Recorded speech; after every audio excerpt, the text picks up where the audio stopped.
The Rose of Versailles, anime series review. So a little bit of background on this, personal background. I've never been that big into anime. I mean, I don't hate it, it's just one of those things that I never got into for one reason or another. But I lived in Japan for 8 years, from 2001 until 2009, and during that time I did make an effort to try and watch some anime. For Japanese practice largely, I was watching it in Japanese while I was living in Japan, so it was good input for my language studies. But also just, try and get to know the culture of the country I was living in a little bit more, get to know the pop culture. So at the DVD store there, back in those days when you would still rent DVDs, they used to have a whole section on anime. And I went through and I worked my way through a few different anime series, some of which I've already reviewed on this channel already. The Mysterious Cities of Gold, Romeo and Juliet, and then this one, The Rose of Versailles.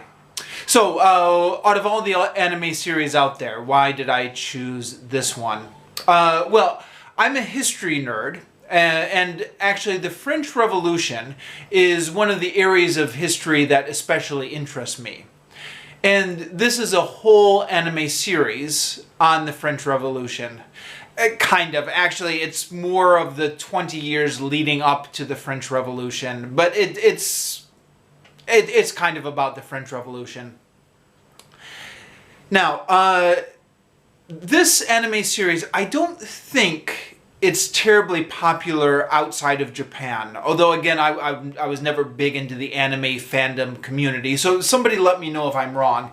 I don't think this is a huge following outside of Japan. It's not like Dragon Ball Z or Naruto or some of those other popular animes. But this one was huge inside of Japan. It's a little bit dated now. It came out in the late 70s. But it's the Daily Yomiuri, one of the Japanese newspapers over there, called it the most influential shoujo miniseries. Shoujo meaning anime for girls. Which, surprised me a bit because, who would have thought that the most influential shoujo anime series would be about the French Revolution? You'd think it would be something more stereotypical Japanese, right? Something about samurai or Mount Fuji or I don't know. But it's about the French Revolution, which I guess just goes to show about the international world we live in. Or maybe taken from another perspective, maybe it's not that surprising at all. Because maybe we're always interested in foreign cultures more than we are our own. Maybe that's why Japanese culture and anime and everything like that is so popular in America and other Western countries. And in fact, there is this thing in Japan where there's a romanticization of Europe and kind of the kings and queens and fairy tales, and I think they call it like the Cinderella complex or something like that. This imagery of Paris as like a land of princes and princesses and this whole fairy tale thing, which is big in the Japanese psyche or their romanticization of Europe. So maybe it's not that surprising at all. But anyways, when I was living in Japan, for years before I got around to seeing this anime series, I kept hearing about it over and over again. And it seemed to come up in conversation a lot, and this is partially me because I'm a history nerd. So Japanese people would always ask me, what did you study? And I would say history, and they would say, oh, what kind of history are you interested in? And I would say, French Revolution. And they'd say, Bara no Versailles. No, sorry, I got the name wrong. Versailles no Bara. Sorry, it's been a few years since I left Japan. But yes, the Rose of Versailles. And it was particularly popular with women in their mid-30s. Of course, this was 20 years ago now. I came to Japan in 2001, almost 20 years ago. So at this point, these women are probably in their 50s. Not probably, definitely. They're definitely in their 50s by this point. Time marches on, huh? But anyways, it was very popular with women of a certain generation. And so I kept hearing about it over and over again. And then eventually I decided to check it out for myself. So, yeah, a lot of Japanese anime, or a lot of Japanese media, goes through several different phases, and this one as well. Started out as a manga, which is comic book in Japanese. You knew that already. It started out as a manga. Then it got adapted into an anime series, and then it got adapted into a movie, and then it got adapted into a musical, and I think then they made another series about it, or it's been through a few different phases. The version I saw was the anime series from the late 1970s, which this was the big one, the one that had the big influence on all the girls of a certain generation. I've not actually read the manga that is where the original story comes from. I'm told that there are differences between the manga and the anime series. I think the manga is supposed to be more true to the actual history of the French Revolution, but I don't know. The only one I actually saw was this anime series. So somebody let me know in the comments if you've read the manga or there are any major differences I should be aware of. So, it's a historical fiction. It's set in pre-revolutionary France, but it's a fictional story. It's based around a fictional character of Oscar Francois de Jarget, called Oscar in the anime. Now, her father was desperately hoping for a son, is the plot of the story. But then, when Oscar is born, on the night of her birth, he finds out that he gets a daughter instead. So he decides to raise Oscar as if she were his son. So she's raised as a boy. And then when she becomes an adult, she's a soldier. And she can ride a horse, fence with a sword, shoot with a gun, and fight just as well as any man can. So even though she's a woman, she has a high rank in the French army. And in fact, in her soldier's uniform, she looks just like a man. And she's frequently mistaken as a man by people who don't know who she is. Now, surprisingly, this is actually a common theme that pops up in shoujo manga and anime series. I mean, I guess I just admitted at the beginning of this video that I haven't watched a lot of it, but I'm led to believe this is a common theme, and what little I have watched, this has already popped up a lot in the little bit I did watch. For example, the Romeo and Juliet anime series. Juliet also disguises herself as a man to go on adventures. So women disguising themselves as men to fight in the men's world pops up a lot in shoujo series. Which probably says something interesting about Japanese society, or I don't know, I'm sure sociologists could write some research papers on this. They probably already have, actually. So I'll leave that to the sociologists. It says something interesting about Japanese society. I'm not quite sure what that is. Also, as you might expect, given the scenario, a woman who's kind of taken on a man's role, the sexuality gets a little bit interesting here. So Oscar herself is a beautiful woman. When she takes her soldier's uniform off, she looks just like a beautiful woman. And many men fall desperately in love with her. But when she's on parade in her soldier's uniform, many women also fall desperately in love with her. The women want to be her, but the women also seem to want to be loved by her. So, yeah, there's some lesbian overtones going on here, or maybe not even overtones, really. It's there. And this apparently is also a common theme in shoujo anime series. The same theme played out to some extent, which again probably says something interesting about Japanese society, or maybe women's sexuality in general. I mean, assuming that, in my experience, kind of the sexual drive tends to be the same across cultures. But I'm going to leave it there. I'm not going to attempt to unpack this. I'll leave that for somebody else. So Oscar, even though she is sexually coveted by many of the women in the series, she herself loves and is loved by many of the men. And without giving away too much, the romantic part of this story follows a fairly commonly established pattern. Where Oscar falls in love with brave and dashing men throughout the series, only to realize at the end that her true love is the boy next door who has been right in front of her eyes the whole time. Okay, the plot of this story. Oscar becomes the captain of Marie Antoinette's guards and is responsible for safeguarding Marie Antoinette. Now, the series begins with Marie Antoinette entering France, and goes on for 40 episodes. Each episode is 30 minutes, so this whole series does represent some sort of time investment.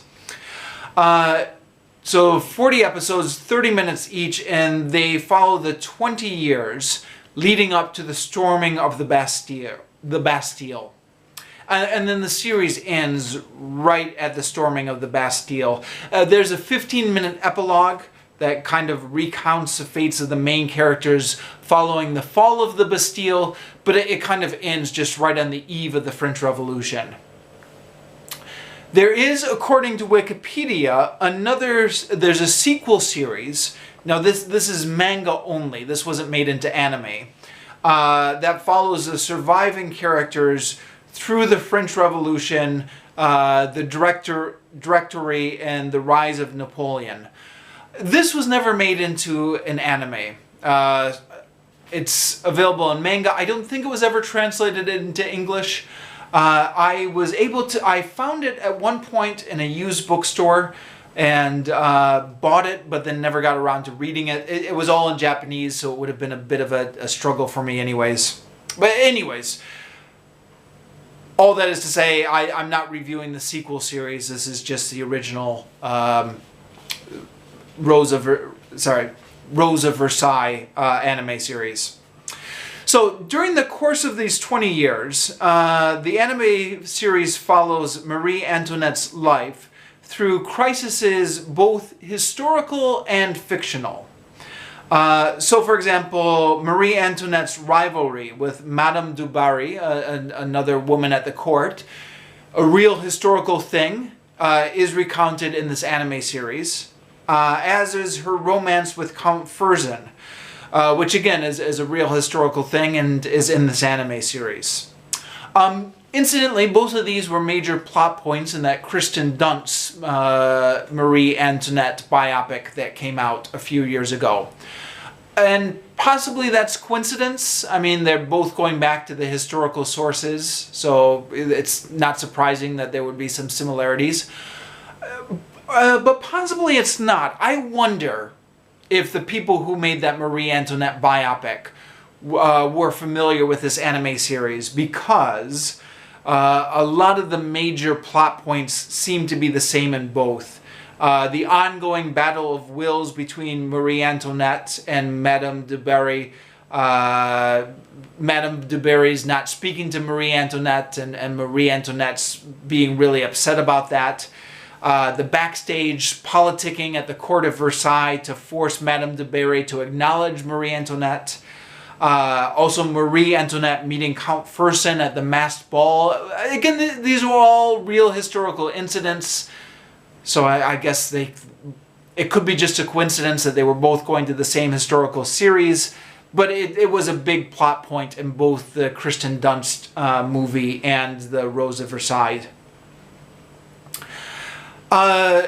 No, I think the anime series would be a little bit boring if it was simply going through the historical plot points about Marie Antoinette. So they imagine a lot of kind of cloak and dagger plots against Marie Antoinette's life that Oscar, the captain of her guard, has to uncover and protect Marie Antoinette from, and these add extra drama to the real history. One of the main subplots seems to come straight out of Charles Dickens. I mean, it's not, but it easily could have been something Charles Dickens wrote, which I guess is appropriate because Charles Dickens also wrote historical fiction about the French Revolution, the Tale of Two Cities, of course. So this fictional subplot, in the slums of Paris, there's a poor dying mother who is trying to raise two daughters, and these two daughters are of completely different temperament. One daughter, named Jean, is greedy and rebellious, and she goes off to seek her fortune among the aristocracy. And then through a series of lies and deceptions, she eventually becomes integrated into the aristocratic society. And as one greedy plot piles on top of another, she eventually becomes the Jean of the affair of the necklace Jean. Again, this was also a movie with Hilary Swank, but also a real historical event in which these swindlers were able to well, it's kind of a long, convoluted story, but essentially these swindlers were able to take advantage of people connected with Marie Antoinette's court and get them to buy this fake necklace. And so that's integrated into this anime series. It turns out one of the daughters of this poor woman becomes that Jean. The other daughter is named Rosalie, and she stays behind to loyally tend to her sick mother. But eventually, through the plot, she finds out that she was actually adopted, and her real mother is Lady Polignac, who is one of Marie Antoinette's inner circle, and is usually portrayed in popular culture as a corrupting influence on Marie Antoinette. And in The Rose of Versailles, they stick to that portrayal, that the Lady Polignac is a corrupting influence, and then Rosalie finds out that she's really the daughter of Lady Polignac. And then also Rosalie ends up being one of the women who falls romantically in love with Oscar. Again, going back to what I mentioned before about the lesbian overtones in the series. Now, while that is all going on, we get hints of the upcoming French Revolution. It gradually begins to creep its way into the picture. The first several episodes, we hear nothing of it. But then it creeps slowly in to represent the way these changes are slowly creeping into French society. Now, Maximilien Robespierre first makes his appearance as a young student giving a speech at Louis XVI's coronation ceremony. This is actually true to history, kind of. The young Robespierre did actually make a speech at Louis XVI's coronation. In the real history, he stood out in the rain, and Louis XVI's carriage stopped by. And I think according to history, Louis XVI didn't even get out to acknowledge the young schoolboy making a speech in the rain, which, you know, people have kind of read into that. You know, maybe if he had been more gracious and acknowledged this young schoolboy, history might have turned out different for him, or not, who knows. In the anime series, they don't have him standing out in the rain. He's actually part of like the official coronation inside the chapel. So they changed it a little bit, but it's a nitpick. We next meet Robespierre several episodes later. Oscar is going out on a trip to the countryside and seeing that the people are in very poor conditions, something that the Versailles court is completely unaware of or doesn't care about. And she meets Robespierre out there, and by now he's a young lawyer who's working for the good of the common people. And they have a brief conversation, and he says, you know, I've completely changed my ideas. Back then when I gave the speech at Louis XVI's coronation, I thought he was going to be a good king. Now I realize the monarchy can never save us. And then Robespierre begins to appear more and more frequently as the events progress towards the revolution. Now, I think what they're doing here is, in reality, Robespierre was not the big push behind the French Revolution. Robespierre, of course, had his day, but Robespierre kind of came in later. Well, I mean, he was always around, but he came to prominence later, during the radical phase of the French Revolution.